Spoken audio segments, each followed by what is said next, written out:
నా బిడ్డకి బాదం తినమని చాలా మారాజ్ చేస్తుంది. ఓకే డేట్స్ అంటే అసలు ఇష్టం ఉండదు. ఓకే తిని బిడ్డ యూనో ఇంత మంచి జుట్టు నీది, నాకంటే తిక్కండి హెయిర్ అంటే నాకు ఇక్కడికి ఉండేది, వాళ్ళ జుట్టు అయితే ఇంకా చెప్పలేము, కలు సో ఈ హెయిర్ ఫాల్ అవుతుంది, మంచి తిని బిడ్డ, మేము నట్స్ తినరు అది అంటే నాకు ఇష్టం లేదు మమ్మ అని అంటే, నేను ఒకరు నిన్న కూర్చొని మాట్లాడుకుంటున్నాను సరదాగా. ఓకే అరే ఇప్పుడు నీకు నీ హార్ట్ ఉంది కదా బిడ్డ, నువ్వు పొద్దున్నే ఆడుకుంటావు, దెన్ నిద్రపోతావు, దెన్ రెస్ట్ తీసుకుంటావు, కాసేపు టీవీ చూస్తావు, నువ్వు రకరకాల ఎంటర్టైన్మెంట్ కదా నీకు, నువ్వు కాసేపు నిద్రపోతావు, బట్ నీ హార్ట్ ఏం చేస్తుంది నాన్న, 24/7 నువ్వు నిద్రపోయినా అది నిద్రపోవట్లేదు, నీకోసం కష్టపడుతుంది కదా, because you have to be healthy అని, అది నాన్ స్టాప్ టక్ అని to keep you happy, to keep you alive, it's working.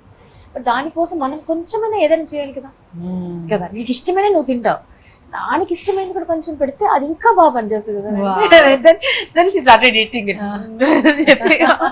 So బుజ్జగించి నచ్చగించి చెప్పడంలో ఉంటుందండి కి.